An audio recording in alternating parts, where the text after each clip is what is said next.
You and I just had a chance to chat 2 days ago, and we had a conversation about a secretly recorded video of your opponent, Tedra Cobb, discussing her views on gun control. Since we had that conversation, my station, North Country Public Radio, was able to verify that the person who made the video now identifies himself as an intern for your campaign.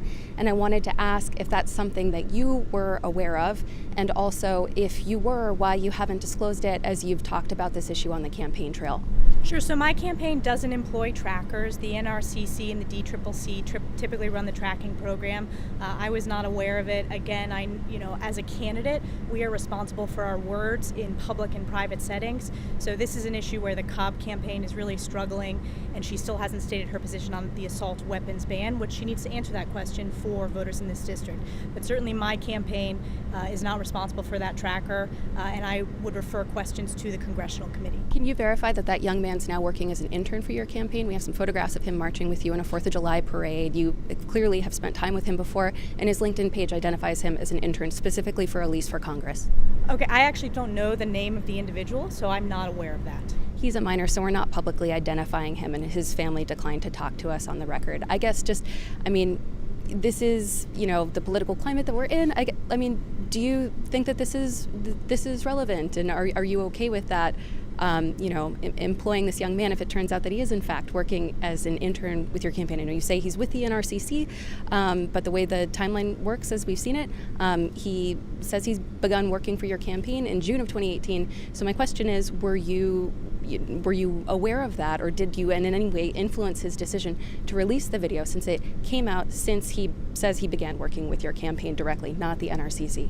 Sure, so I was not aware of it. Again, trackers are typically employed by the congressional committees. They're not employed by my campaign. We have lots of volunteers across the district. I'm not familiar with this individual's name. Again, this is a challenge for the Cobb campaign because my opponent says one thing in private and another thing in public. And as a candidate for federal office, your words matter. It really matters, your consistency on issues and being honest with voters about your beliefs. When I was first running, my experience, I was tracked quite frequently by the DCCC. This is part of what it's like being a federal candidate, but I would refer those questions to the NRCC. Again, I'm very proud of all of the volunteers and interns on my campaign, but I actually don't know the individual's name. And again, I would refer you to the committees. And I guess ethically, as someone who has experienced this tracking from the other side, do you think it's acceptable to campaign on intelligence that was gained that way, secretly recorded at a private event at someone's residence?